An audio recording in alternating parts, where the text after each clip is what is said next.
the recording. There we are. So that you may come back to it later if you need, and so that others who may have missed out on today's events will be able to come and watch it. So thank you. At this time, please mute your mics for the best sound experience. Otherwise, feedback could interfere with the information we'll be sharing with you today. So let me go ahead and pull up Mr. Salcido's PowerPoint. There we are.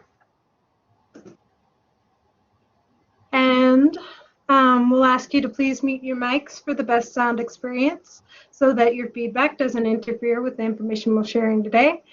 And here is Mr. Salcido from Family Services of El Paso. Good morning, everybody. Thank you for the opportunity to be here. It's an honor always to present to students and staff from the El Paso Community College. My name is Richard Salcido, and I'm the Executive Director of Family Service of El Paso. Family Service of El Paso has existed in the El Paso community for over 100 years, since 1893. This is a joke, okay? I can't hear you, but it's a joke, so you're supposed to laugh.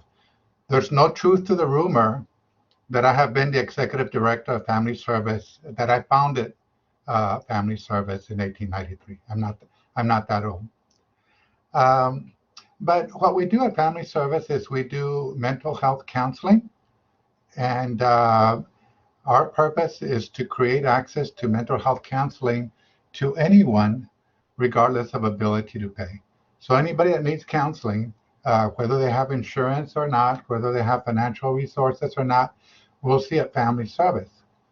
And people that come to Family Service come to us with any problem that you can imagine anybody would need help for.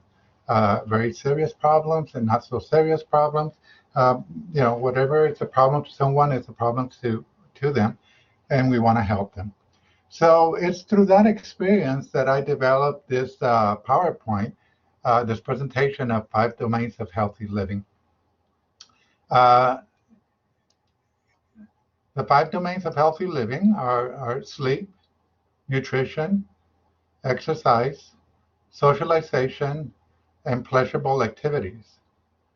Our belief is that if you follow these 5 domains of healthy living, you will be healthier physically and mentally and emotionally. As you hear me speak, all these things are going to sound common sense to you, but we don't all practice them. We don't all do them. And so this is kind of a reinforcement. So let's start with the first domain. The first domain is sleep. How important is sleep to us? And I cannot emphasize how important it is to us. And this is why I chose for it to be the first thing that I talk about, because without adequate sleep, we cannot have a very healthy life. Not sleeping well leads to heart disease, kidney disease, to strokes, obesity, high blood pressure, and diabetes. Emotionally, mentally, it leads to depression, increased irritability, to anxiety, impulse behavior, lack of memory retention, loss of problem-solving abilities. And this stuff doesn't just happen because you didn't sleep well one night, or because you didn't sleep well 2 nights, or 1 week or 1 month. This is something that happens cumulatively. If over a long period of time you don't sleep well, you start to develop these problems of heart conditions and diabetes, etc. So if you look at my graphic here on sleep deprivation, here are some of the things that happen in an explanation. By the way, I really, really would love to share this PowerPoint with you, because it is meant for you to take home and go through it and use a lot of the links that are included in it. So I'd be glad to share it with you. But anyway, just real quickly, we can see how it impaired cognition, increases symptoms of depression, increased risk of breast cancer, higher levels of anxiety, stroke risk, increased risk for heart disease, increased risk for diabetes and weight gain.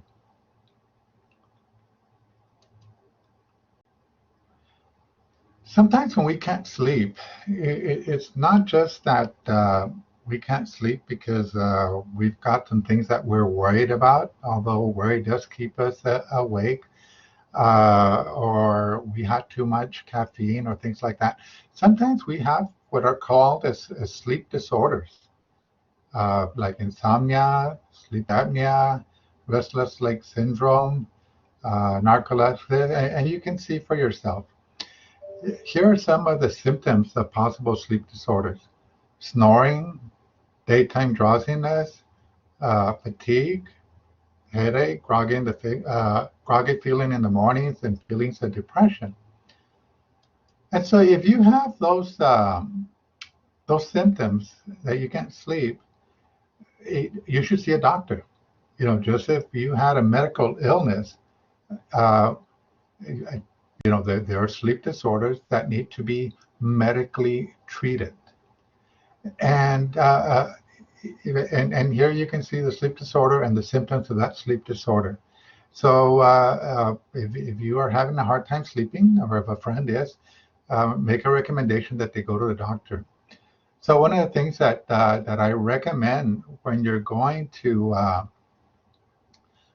see a doctor, 2 weeks before you go, you should do a sleep diary, a 2-week sleep diary. And right here, you have some links that you can go to that'll help you keep that sleep diary, and you can present the pattern to your doctor of what's going on with you. I had a very dear friend who passed out, and took him to the hospital, and they were trying to find out what was going on with him, and the poor individual had sleep apnea, and what the doctor says is that you're not sleeping well, and I'm going to put 100% of my marbles in getting you to sleep better, and I guarantee you that if you sleep better, you're gonna get better. And sure enough, several months later, this individual is doing much better. They have put him on oxygen, by the way, and on the sleep apnea machine at night. But this is how critical, because the doctor says if you don't do this, you're going to have an enlarged heart and you're going to die. And so it's that critical. So what do we do when we can't sleep? Okay. And so I'm going to talk to you about sleep hygiene. You've all heard of personal hygiene and dental hygiene and all kinds of hygienes, but there's such a thing that's called sleep hygiene. And sleep hygiene are the behaviors, habits, practices that you do during your daily life to improve the quality of your sleep so that you can be more alert and productive during the day. So let's go to my sleep hygiene 101. So one of the things that's important that we don't often realize is that how we eat and what we eat helps us sleep. For example, if for dinner you have really spicy food, you're going to have heartburn. You can get heartburn, and that's going to keep you awake. Or you can have something very heavy, fried foods or carbonated beverages, and you're going to be uncomfortable. So it's recommended that you have a lighter dinner, that you try to not avoid going to bed 3 hours after you go to sleep, and just be mindful of what you're eating and that you're not eating things that you know are going to keep you awake. Okay. I always look at what I call the sleep feeds. What things do you know keep you awake? For me, I know that I can't have coffee after 12 o'clock, because if I do, I'm not going to sleep at night. That's just a given. Now, a lot of people like to have a nice glass of wine before they go to bed. It thinks that they think that it makes you mellow and you're going to be able to go off into a nice sleep. Well, it might make you mellow, it might make you sleepy, and you might fall asleep.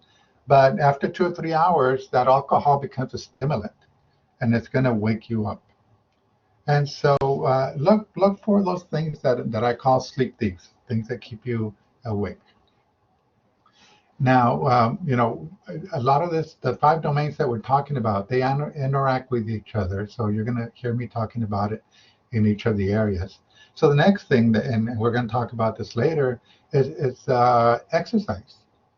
Uh, when you exercise, you get tired, and when you're tired, you're going to sleep better. And so that's one of the benefits of, uh, of exercising. Um, Something else with sleep hygiene is not to nap, because when you nap during the day, you're not going to be as tired and as sleepy at night. And so while it benefits you for that daytime hour, it's going to minimize your sleep at night. So try not to nap. If you do, make it a 5-10 minute nap. Sometimes they're helpful, but if you nap more than 20-30 minutes, your body goes into what we call a your sleep cycle. And let me talk about the sleep cycle real quickly. When we lay down, first we're awake, and then we go into what we call a light sleep, and then we're going to go into a deep sleep. Then we'll go back up to a light sleep. Then we'll go into our REM sleep, and then the cycle goes up and down for the 8 hours that you're asleep. And this is why it's important for you to try to get uh, 8 hours of continuous sleep. It doesn't work if you just sleep 4 hours and you're up 2, and then you go back another 4, etc. Your brain, your body needs 8 hours of continuous sleep. Um, so the next thing that is recommended is what we call getting some sunshine. Every minute, when you wake up and you open the blinds, so you look out, uh, you see daylight, you see light, and that sends a message to your brain that's daytime, and that sets off what we call the circadian rhythm. And the circadian rhythm is something that every human being and animal has in their bodies, and it has evolved over the beginning of time. And so the body has learned over the beginning of time that during daytime you're awake, and when it's dark, you go to sleep. And so in the times of the cavemen, before there was light, that's what they did. It's light, you're awake. It's dark, you go to sleep.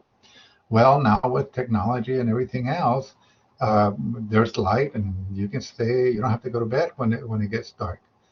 But we've learned that we need our 8 hours of sleep, and we've learned to go to bed. But to set up the circadian rhythm, try to get as much sunlight during the day as you can. And it's recommended that you get 30 minutes of direct sunlight a day. And the earlier that you get that in the morning, the better. And that sets your body to go through its daily circadian rhythm. So along with that, comes the sleep time routine. You know, we should go to bed at the same time every night, and we should get up at the same time every day. And this is even during the weekends. I know that you like to sleep in, and it's okay, but you don't want to throw your body off too much by staying up too late. I mean, getting up too late in the mornings.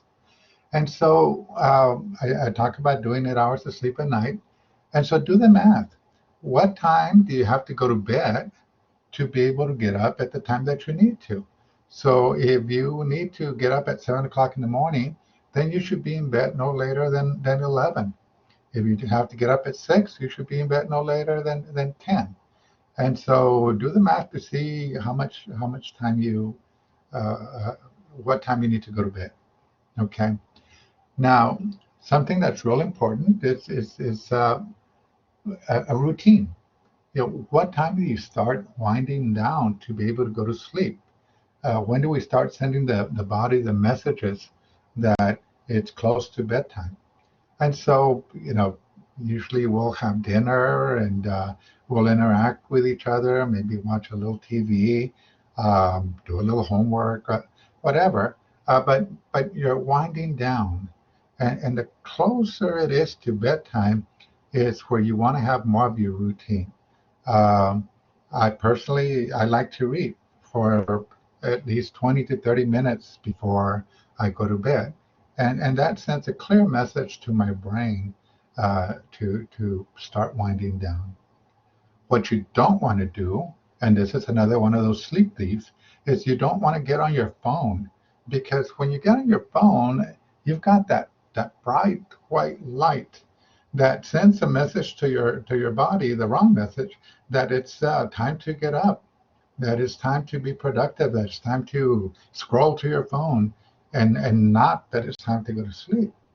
And so the worst thing that you can do, the one thing that'll keep you awake, is getting on your phone. And so try to do calming, soothing activities. Now, it's really important also that you lower the light in your room when you're, half an hour before you go to sleep. Again, a bright light sends a message to your brain. It's time to be active. It's time to get up. Low light starts to send a message to the brain. Let's start winding down. And so lower the lighting. Okay. Your bedroom should be cool, and it should be quiet, and it should be comfortable, with very little noise in your room and very little light in your room.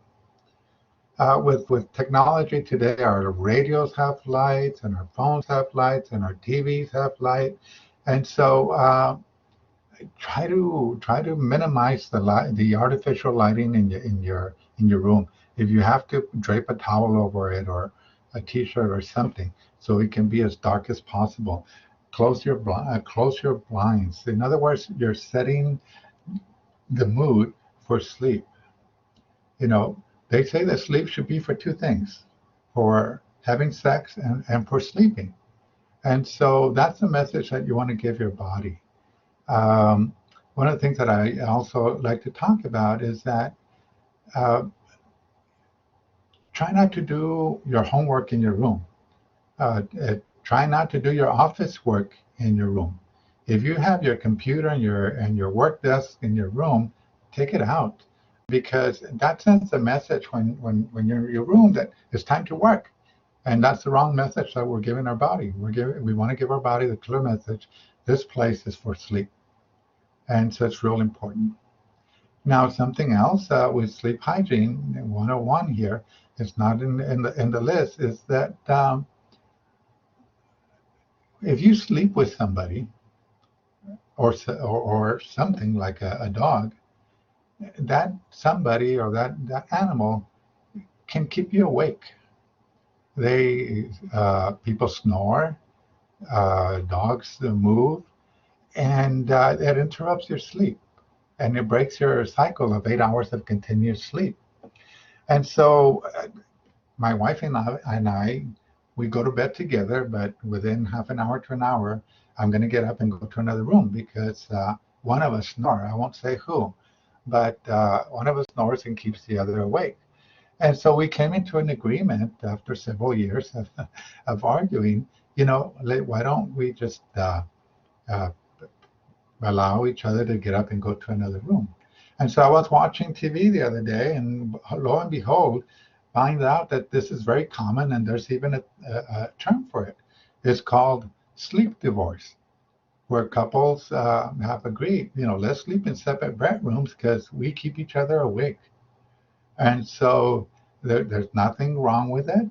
It doesn't mean that you can't be intimate. It doesn't mean that you can't be close. It doesn't mean that you can't snuggle with each other. It just means that you're going to uh, methodically schedule how you're going to do things so that both of you can get a good 8 hours sleep. I talked earlier about the sleep apnea machine, and those things are noisy for the guy not using it. And so, if your partner has a sleep apnea machine, it makes all the sense in the world for you to go to another bedroom and sleep. Okay. All right. So at this point, I will usually take questions, but because we're doing this virtually and we have a time limit, I won't be able to take questions right now. Okay, the second domain is nutrition, what we eat. And why is nutrition important? And just like sleep, a lot of this is common sense, but this is the best way to keep ourselves healthy and to fight against illnesses such as diabetes, heart disease, and obesity. And also what we eat contributes to our mental health. The right foods can sustain our energy, our concentration, alleviate our irritability by keeping our blood sugar levels steady. I have hypoglycemia, and I was diagnosed with hypoglycemia when I was 21. And if you know what hypoglycemia is, or if you have it, uh, it's when you have too much sugar or too many carbohydrates, you have what I call a sugar low. And you just have a sudden low in energy, and you just feel like you could lay down and fall asleep. And and so I've been very mindful of what I eat because I don't like that feeling, and I'm sure none of us do. And by the way, all of us, it's natural for all of us to experience those sugar lows. So we want to have a good, healthy, balanced diet. And you'll see on my graphic here what's recommended are fruits, grains, vegetables, and proteins. So I always like to ask this question, and that is, what three countries have some of the best longevity in the world? And again, this is not an interactive session, so I'll tell you. Uh, Greece, Italy, and Spain.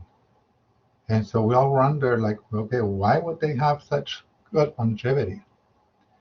Well, what they have in common is that they're all along the Mediterranean Sea. And so you've heard of the Mediterranean diet.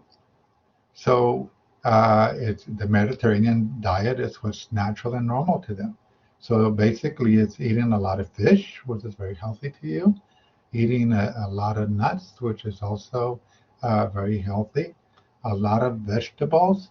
And then there's this one thing that's really important that we can't overlook. They cook with olive oil. And it is so much healthier to cook with olive oil than it is to cook with vegetable oil. And a lot of the health issues that we have in the Western world, such as the United States, the culprit is what we used to cook with. And we used to use lard, and thankfully we don't use that anymore, but we still use a lot of vegetable oil. So if you can cook with olive oil or cook with canola oil, that is makes a whole lot of difference in the cholesterol level and what's going into your body. So I'm going to get a little bit technical here, not too much, but in our brain has different areas and hemispheres that talk to each other. And how well our brain talks to each other and communicates with each other dictates how mentally healthy you are. Okay, and our brains are what we call neurotransmitters, hundreds of neurotransmitters that are communicating with each other. One neurotransmitter is called serotonin, and we call this serotonin the happy chemical, because when you have enough serotonin in your brain and it's working well, you have the feeling of relaxation and calmness and contentedness. Okay. So what does this have to do with nutrition? Well, let's go to the next slide.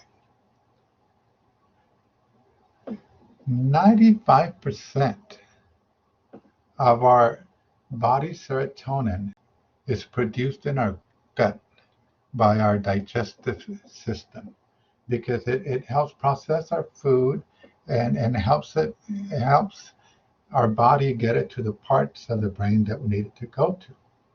So uh, serotonin, for our body to create serotonin, it needs what we call tryptophan. And you probably have heard of tryptophan when we talk about turkey, because turkey has a lot of tryptophan. Things that have protein have tryptophan, like eggs and salmon and nuts. Okay.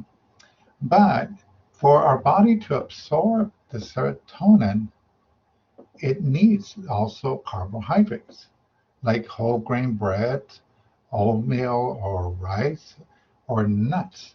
And so this is the importance of a balanced diet.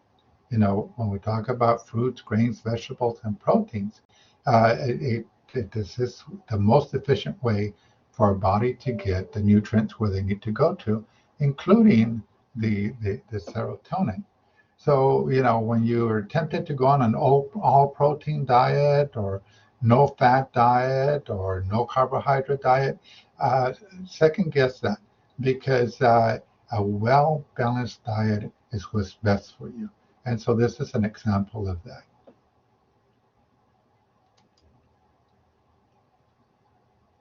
So again, important to get your vitamins for your brain to function efficiently. And so they've looked in studies what they find in people that have serious mental illnesses. They lack omega-3 fatty acids, vitamin B, minerals, amino acids. And look at how important vitamin D is to our mental health. Because vitamin D deficiencies, you have depression, chronic fatigue, diabetes, heart disease, stroke, and osteoporosis. So I mentioned to you throughout this PowerPoint, there's lots of links here that you can click on, and it takes you to a wealth of information. And so here's one here that you can click on. Okay, and here's some more links, you know, on meal planning and budget-friendly foods, how to make 12-minute meals, 30-minute meals, and flavor boosting. So please look at these at your leisure. Okay, so that was the second domain of nutrition. And let's go on to the third domain, which is exercise. And I try not to use this. I'm going backwards, sorry. I'm trying not to use the word exercise because whenever I use the word exercise, people say, oh, no, I don't do that. I don't exercise. And so I like to use the term movement instead. And so you just want your body to move and to move sometimes vigorously, consistently, energetically. And the more you move, the healthier you're going to be. So let's look at some of the benefits. You improve sleep. We talked about that earlier. Increases interest in sex, better endurance, stress relief, improvement in your mood, increased energy and stamina, reduce tiredness that can increase mental alertness, helps with weight reduction. And look at this, reduce cholesterol and improve cardiovascular fitness. Let me talk about over here where it's reduced tiredness. It kind of sounds like an oxymoron, right? That you're going to exercise and you're not going to be tired. And so I'm a runner. That's what I do. And so there's times that I get home and I sit down and I'm exhausted. And the last thing I want to do is move. The last thing I want to do is go run. But I have found out that if I go out and take a good brisk walk or do some exercise or go run, all of a sudden my tiredness is gone. All of a sudden I've got all kinds of energy. And you would not believe, it was hard for me to believe how I felt 10, 15 minutes before I started moving. So trust me, it works, and try it. So I talked about the neurotransmitters earlier, and I'm not going to go through all of this. It's a little technical, but at your leisure, read about these neurotransmitters and how they affect our brain and how they're affected by movement and what we eat. Okay. So how much should we exercise? And everyone, all of us, we should exercise at least 30 minutes a day, every day. And I know that sounds like a lot, but when you get in shape, when you're up for it, it's really not a lot, and you really look forward to it. And so here at Family Service, when we recommend for our clients to exercise, we ask them to start slowly. Start with 5 minutes a day and build up to 10 minutes a day. You all know yourselves and you know your bodies and you know whether you can do a 5 minute jog or not. And so start slowly and build up. And that's how our body works. I told you that I'm a runner and I do half marathons, which is 13.1 miles. And I don't just get up and run 13 miles on one day. I build up from 3 miles to 4 miles to 5 miles, and I just keep adding mileage, getting my body in shape to run 13 miles. And so start slowly, start gradually. Now, let me tell you something about movement. Okay, you have to enjoy it because if you don't enjoy it, you're not going to do it. You're not going to do it consistently. We're talking about a life change here and adopting a different lifestyle. And so, I've got the 5 exercise ideas here. One is gardening, because when you're gardening, you bend down, you stoop, you kneel, you get up, you carry plants, you carry soil, you move your arms, etc. And it's enjoyable, but it's movement, and it counts as exercise in my book. All right. Cycling.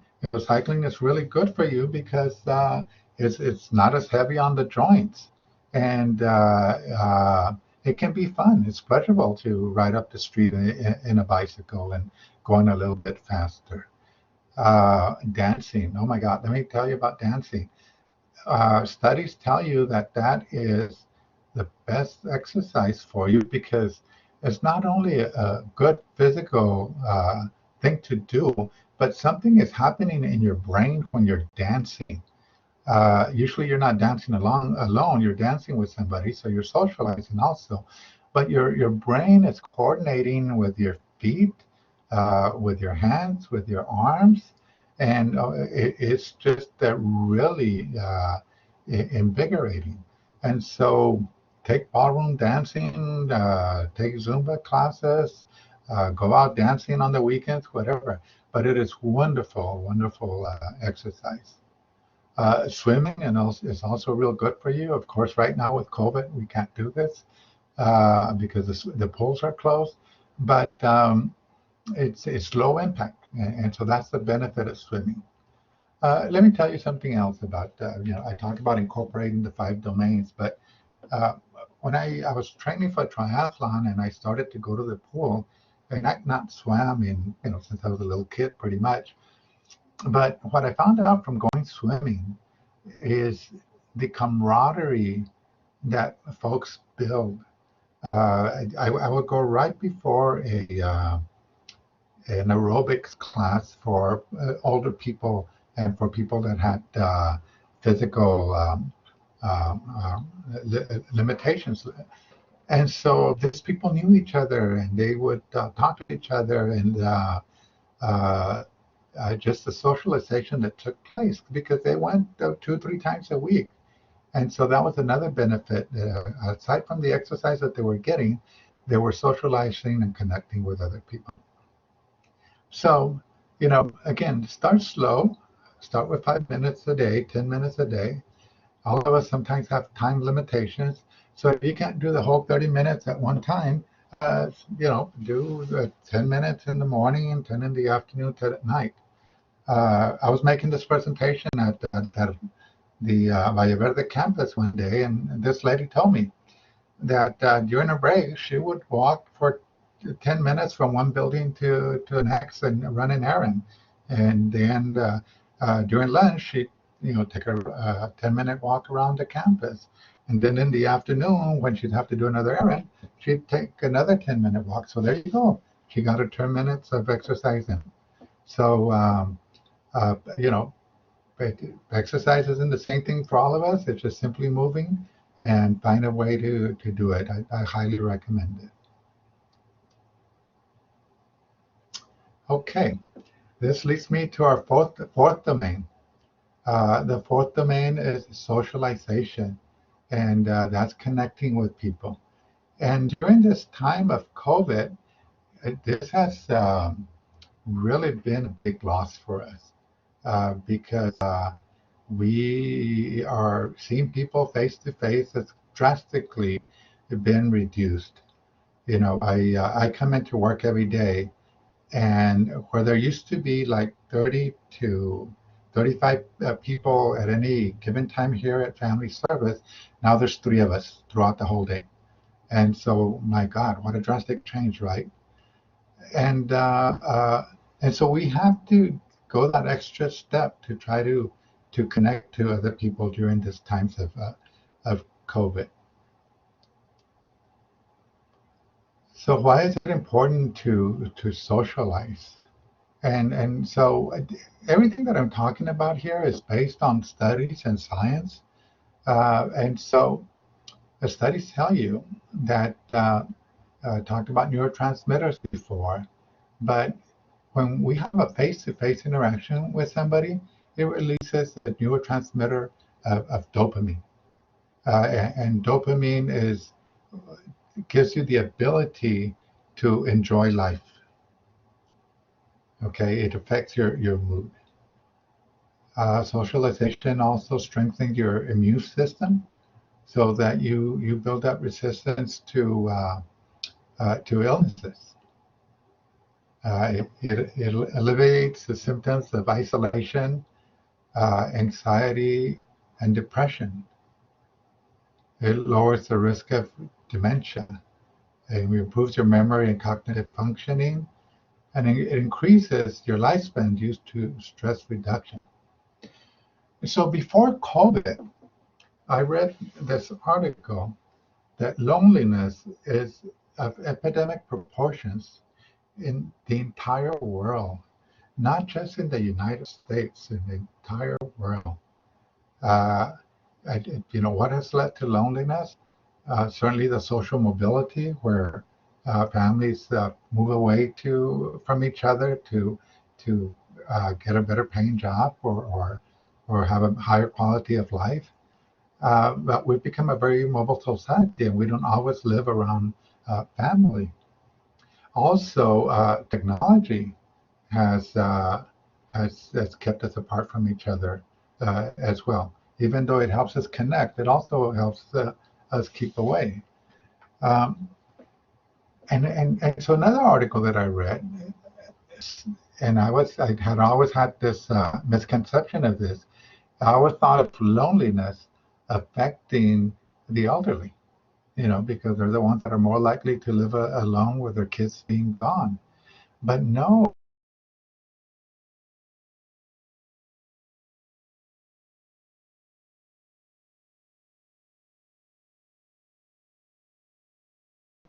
loneliness.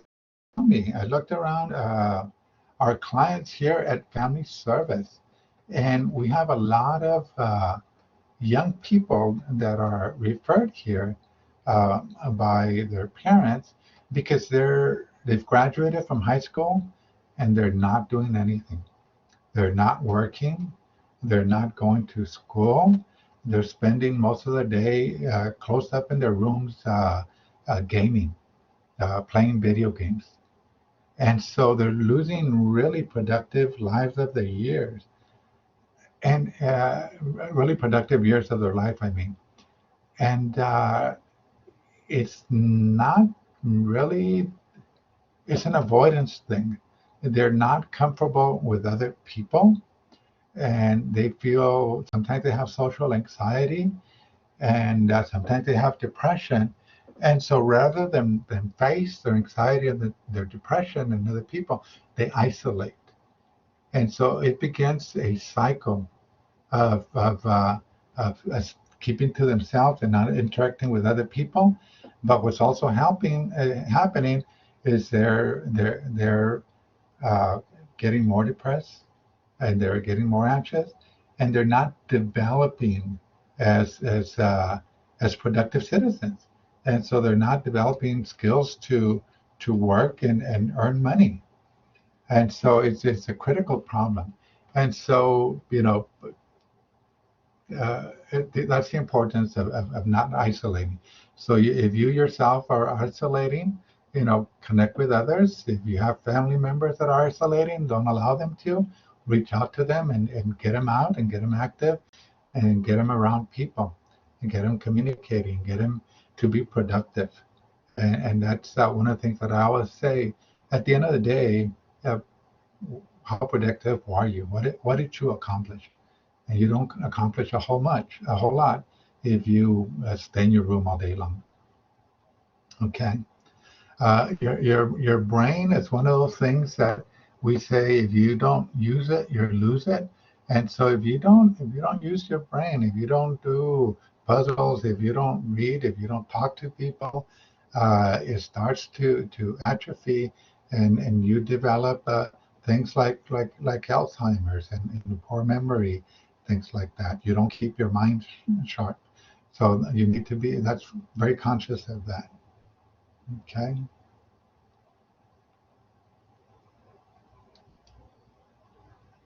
Okay. I'm going to move on to our fifth domain. And our fifth domain is scheduling pleasurable activities. You ask yourself, what is a pleasurable activity? Or I can't afford to go do something pleasurable. No, a pleasurable activity is that moment of your day that you dedicate some time to recover from the stress of your day. And it can be different to all of us. It can be going for a walk with a dog. It can be reading. It can be watching a favorite TV program. It can be knitting, some type of hobby, something that you enjoy doing. And so you should schedule pleasurable activities every day throughout the day. Um, and when we have people that come here and we're teaching them the five domains, and we ask them, what are your pleasurable activities? And they can't come up with anything. They can't come up with a single one. And there's thousands of pleasurable activities out there. And so, here's some ideas. Going to a movie. Of course, right now with COVID, that's restricted. Walking your dog in the park, gardening, writing in a journal, working on a puzzle, family game night, cooking a new recipe, putting together a photo album. There's just lots of things. One of the things that this list reminds me of that I didn't say when we were talking about eating, and it's a pleasurable activity and it's important for nutrition, is to sit with your family uh, and have dinner every night uh, throughout the week without any electronics. This is when you connect to people, and this is part of socialization. And I always say that socialization uh, begins at home. Most of us live with somebody, and there's cases where you can live with three, four, five people, and people don't talk to each other. They go into their bedroom and they game. or you sit in front of the TV and you watch TV for 2, 3 hours, and when you're watching TV, you're really not interacting. It's distracted TV. Or the other thing is, and you know it, people are on their phone. And how many times do we go to a restaurant and there's two people sitting at a table and they're both on their phone and they're not even talking to each other? And so sit at the dinner table, make it a habit, make it a practice that you and whoever lives with you are going to sit at a dinner table and without any electronics. And I guarantee you that you're going to have a completely different experience than eating a meal in front of the TV. Okay. I guarantee you that. It's much more pleasurable. And so, I talked about the links in this PowerPoint, and here you have 3 that have hundreds and hundreds of different ideas. And so this one takes you to a worksheet to help you plan your pleasurable activity. Okay. All righty. So, how do we put all of this together?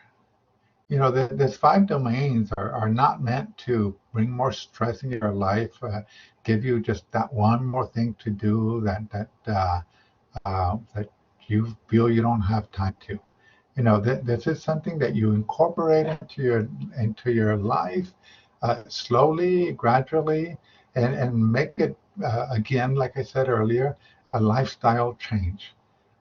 Make small, gradual changes. Um, when you try to do too much and you fail, then you don't want to do it again. Okay. If you decide that you're going to run for 30 minutes, or that you're going to go to an aerobic class and you go in and you go at it for an hour, you're not going to feel very good after that hour, and you're not going to do it again. Okay. So it's got to be slow, gradual. You need to be ready for it, and it's got to be fun. If it's not fun, you're not going to do it.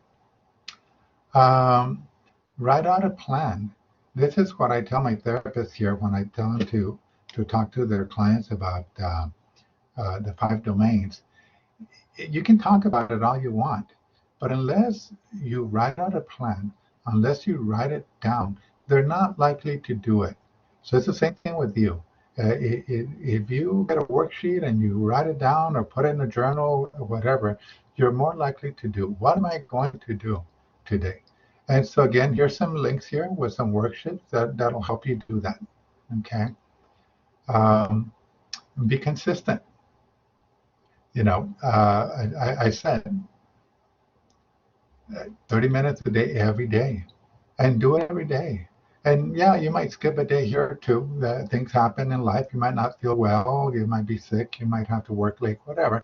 And so you might not, skip a day or two during the week. But try to be consistent and do it every day throughout the week. And the more different things you do, the more of a variety, the more likely that you are to do it. Okay. So, find your schedule and do it. Celebrate your success. Give yourself credit for the task goals that you do complete. It feels good when we accomplish something, and it feels good when you tell yourself, good job. And so, if you only walked for 3 minutes, kudos to you. Is better than walking 0 minutes.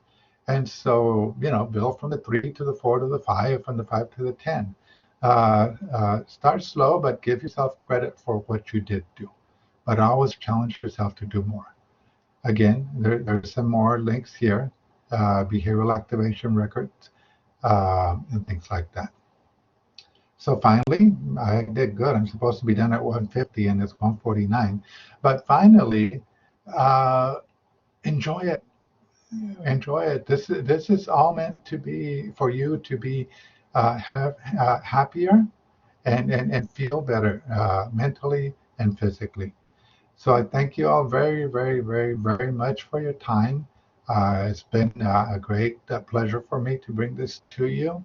And again, I'm sorry that we're not live and interacting. I wish we were so I could see your faces and take your questions.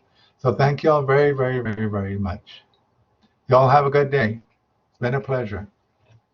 Bye-bye. Thank you, Mr. Salcido. Does anyone have any questions for him? Feel free to raise your hand if you do. You did a fantastic job today. I thoroughly enjoyed your presentation. Thank you. Thank you all. And again, feel free to email me if you want my PowerPoint. Hopefully they shared it with you.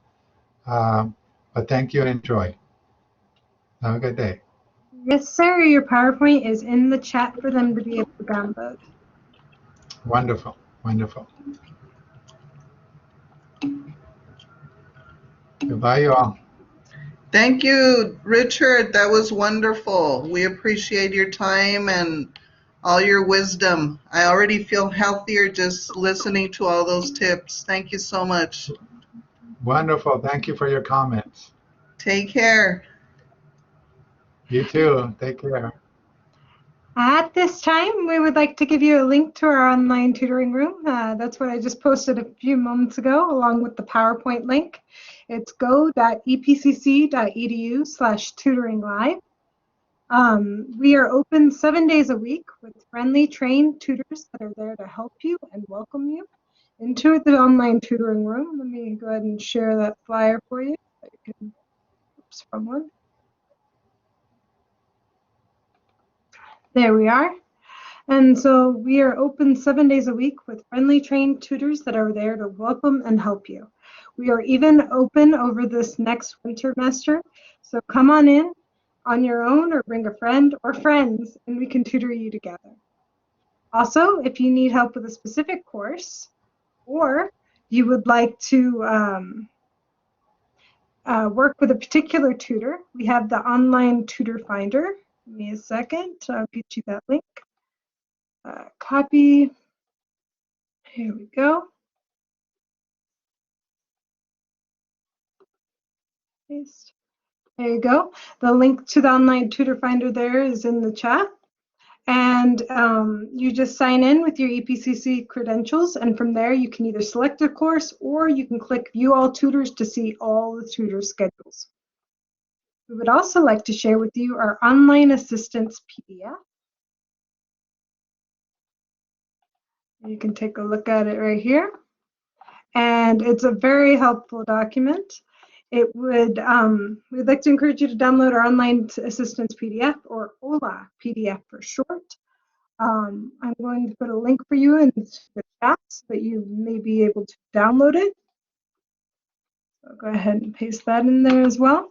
You can click that link, download it to your computer, and it'll open up and you can see all the online services available to you. There are tutors available 7 days a week, and this OLA guide has all the live links for the college. It has links to online tutoring services, testing services, and more. And lastly here, I would like to invite you guys to participate into Tejano Passports. Let me go ahead and share that flyer for you. There we go. All right, so there is the Tejano Passport code for this week. We'd like to invite you to participate in Tejano Passports. You join us here at Tejano Virtual Events each week, and we'll give you a code at the end of the session towards your own free medallion. If you're already participating, here's the code in the chat. If not, it's not too late to join.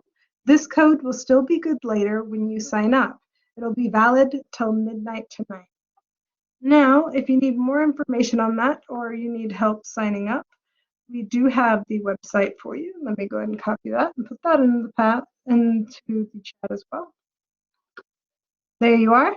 If you need help signing in or anything like that when you're participating, that page should have the information you need. And then lastly, I would like to invite you to Friday's presentation. It's sure to be a good one, especially with all the tests and everything coming up. I'm sure a lot of people have some anxiety about that. And so let's see here, share now. There we are. It is going to be on techniques to overcome test and presentation anxiety, which, trust me, for me is a big one too. It'll help you with your finals coming up. We strongly encourage you to come. We hope you have a wonderful winter break. And again, if you're taking winter semester courses, just know that online tutoring is going to be open and available to you. Again, we would like to thank Mr. Salcido for presenting on behalf of Family Services of El Paso today. He did a wonderful job. It was very enlightening. And we'd like to thank the audience for coming and being a wonderful audience. Does anyone have any questions?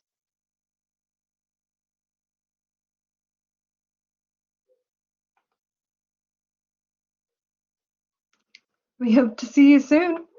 As for where we share the recordings, I can go ahead and share that with you as well. Let me give me just a second. Share application, institution page. So as you can see on our institution page, that's when you click Blackboard from the my.epcc.edu.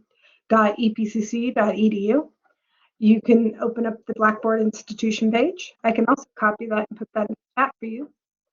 You scroll down to about the middle of the page here. Where is it at?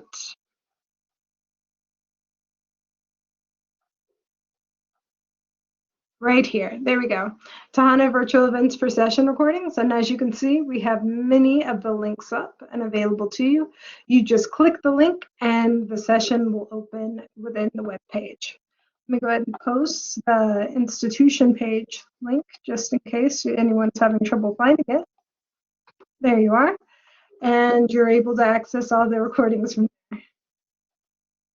Thank you all for joining us, and I hope you have a wonderful day. I'm going to go ahead and end the session recording.